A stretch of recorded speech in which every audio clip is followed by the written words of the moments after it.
जया बच्चन ने कहा कि जो जिस थाली में खा रहे हैं उसी थाली में छेद कर रहे हैं, उस पर जवाब देते समय कंगना रनावत कह रही है कि मेरी थाली अलग है, मैं मेरी थाली के बारे में बात कर रही हूं।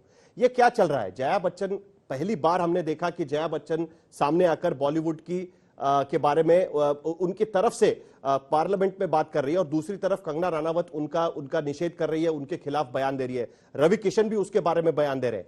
ये सब क्या चल रहा है? जिन जया बच्चन जी के बारे में कंगना ने बात की है, बहुत दुख की बात है कि उनके बारे में उन्होंने इस लहजे से, इस अंदाज में बात की है। क्योंकि मैं शायद उनको नहीं पता होगा, मैं बताना चाहूंगी कि जब कंगना जी का जन्म भी नहीं हुआ था, तब जया बच्चन जी ने मिली और गुड्डी और अभिमान जैसी फिल्में की थी, जिसमें से आधे से ज्यादा पिक्चरों की सेंटर पॉइंट वो रह चुकी है। जिसको कहते हैं कि फिल्म के जो जो टाइटल रोल में जया जी रह चुकी है, वो बहुत ही बेहतरीन अदाकारा है। और सबसे पहले तो वो इस देश की एक बहुत ही रिस्पेक्टेड अदाकारा होने के बावजूद, अपार्ट फ्रॉम दैट, वो एक सीनियर लेडी है फिल्म इंडस्ट्री की। और मुझे लगता है किसी भी जिस इंडस्ट्री में आप काम करते हैं, उसके अंदर के किसी सीनियर कलीग के बारे में इस लहजे से बात करना, मुझे लगता है बाकी सब छोड़ दीजिए। मुझे लगता है भारतीय संस्कृति के साथ नहीं जाता। हमारी जो संस्कृति, जो कल्चर है, हमारा जो संस्कार है, उनके साथ ये नहीं जाता। आपके बहुत कड़े किसी कुछ भी विचार हो सकते हैं, विरोध हो सकता है किसी को। मैंने खुद एक लोकसभा इलेक्शन कॉन्टेस्ट किया है। मुझे पता है किस तरह की टिप्पणियां, बहुत सारी चीजें मुझ पर बोली गई, लेकिन एक पॉइंट पर भी जाके मैंने कभी अपना आपा खो के किसी के ऊपर भी व्यक्तिगत रूप से इस तरह की बातें या लांछन लगाने वाली चीजें नहीं कही हैं। किसी के बच्चों के बारे में नाम लेकर, आपकी बेटी सो के साथ होता बेटा अगर आपको रूम में लटका हुआ नजर आता, तो मुझे नहीं लगता कि ये जो है वो it's not in a good taste, whereas where we come from, where our culture is from.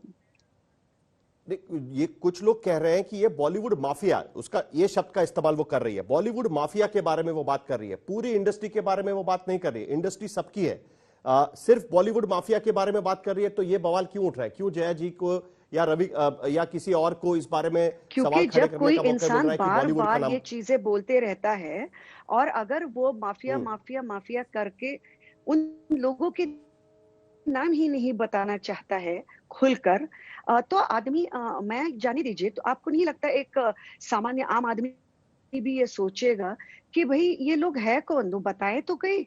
या फिर आपकी अगर किसी के साथ ज्यादा दुश्मनी है, उस दुश्मनी को आप कहीं ना कहीं इस प्लेटफॉर्म पे लाकर इस तरह से लोगों के सामने पेश करना चाहती है, तो एक वो आपकी पर्सनल फाइट हो जाती है।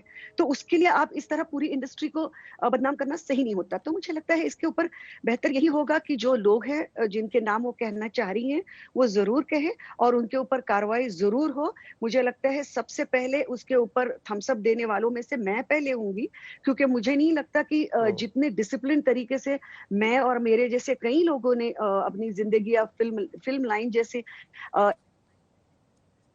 एक तरह की मुश्किल रहकर भी जिस डिसिप्लिन से हमने अपनी जिंदगियां गुजारी है, मुझे नहीं लगता कि ऐसे लोगों को इस तरह की बातें और वो सही लगेंगी।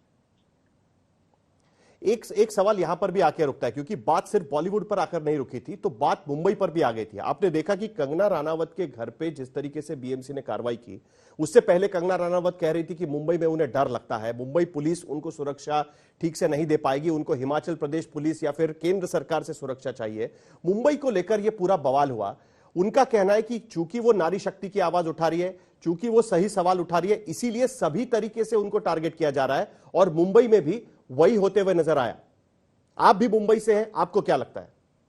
सबसे पहले तो आपको ऐसे लगता है कि नारी शक्ति का आवाज उठाने वाली व्यक्ति किसी इतनी सीनियर महिला के बारे में इस तरह के शब्द का प्रयोग कर सकती है?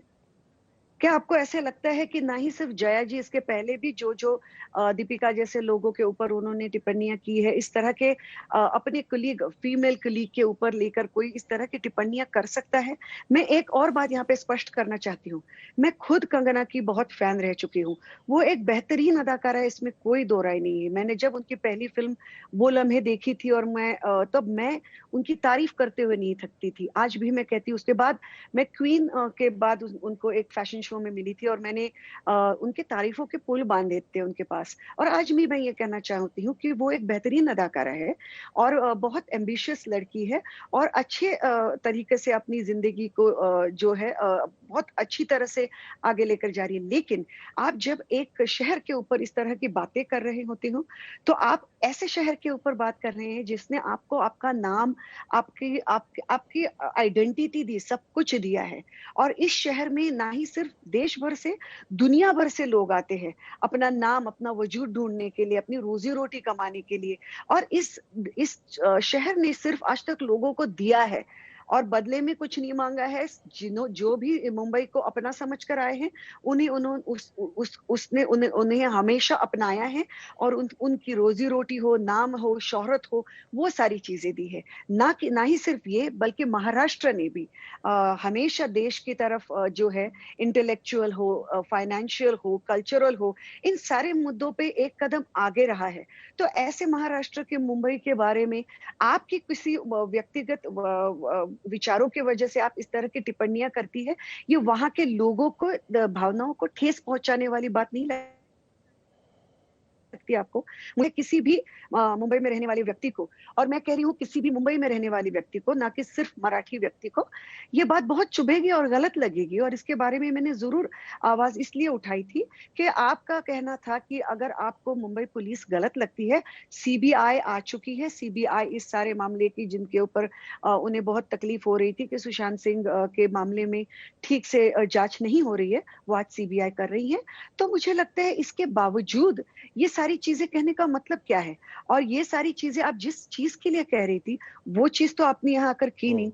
और जो उनके ऑफिस के साथ हुआ, वो गलत था। ये मैं आज भी कहती हूँ, मैंने कल भी कहा था और मैं हमेशा कहूँगी कि ये बात गलत थी, उसकी टाइमिंग बहुत गलत थी और वो सही तरीके से नहीं हुआ है। लेकिन ये बाद में की बात थी, उसके पहले ही जो उन्होंने पीओके वगैरह घोषित वो कर चुकी थी मुंबई को, वो कहाँ से आया ये सिर्फ वो खुद जानती है। पर किसी शहर में जाके इस तरह की अशांति फैलाना, इस तरह की गलत चीज़ें वहाँ के लोगों के बारे में और उनकी संस्कृति के बारे में कहना, वापस एक बार मैं कहूँगी गलत है। आज हम एक बहुत ही मुश्किल समय से गुज़र रहे हैं और वो समय है कोविड-19 का समय, जहाँ पे पूरा देश बहुत बड़े एक कठिनाई से जूझ रहा है। हमें चाहिए कि हम महाराष्ट्र जैसे यहाँ पर सबसे ज़्यादा बाहर के लोग काम करने आते हैं मुंबई की वजह से, एकजुट होकर खड़े रहे। वो मुंबई पुलिस जो अपनी जान हथेली पे एक आम आदमी के लिए वो ये नहीं सोचता कि ये कौन से देश का है, प्रदेश का है, भाषा का है। वो सिर्फ वहाँ के आदमी के लिए तैनात है वहाँ पे, उसकी सुरक्षा के लिए अपनी जान हथेली पे लेके कितनों ने अपनी जानें भी गंवाई हैं। तो ऐसे लोगों के ऊपर जब आप बात करते हो, आप सेलिब्रिटी हो, लोग आपको फॉलो करते हैं, तो आपका भी कुछ ना कुछ उनके प्रति एक ज़िम्मेदारी बनती है कि उस ज़िम्मेदारी के पॉइंट से आप लोगों के पास बातें करें।